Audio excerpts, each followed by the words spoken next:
असते। ज्या गुणवंत प्रशिक्षणार्थ्यांनी आपल्या व्यवसायामध्ये प्रावीण्य प्राप्त केलेलं आहे त्यांचे मी पुनश्च अभिनंदन करतो आणि कार्यक्रम पुढे करण्याकरता जमुश्री मॅडम यांच्याकडे हस्तांतरित करतो।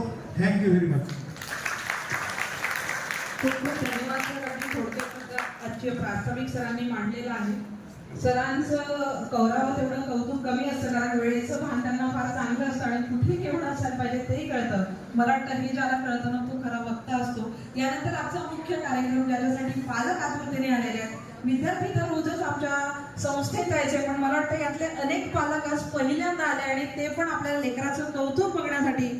एक पालक म्हणून मला फार तुमचा अभिमान वाटतो आहे आणि तुमच्या चेहऱ्यावरूनही ते फार छान दिसत आहे, कारण कोणी जरी ती साडी घालून आलाय, कोणी चेहऱ्यावर छान हसून आलाय, त्यातल्या त्यात पिवळा कलर आज अनेक जण घालून आलेले आहेत। नवरात्राच्या या उत्साहामध्ये आज तुम्ही इथे वेळातला वेळ काढून आला, त्या सर्व माता भगिनींचे पुन्हा एकदा अभिनंदन।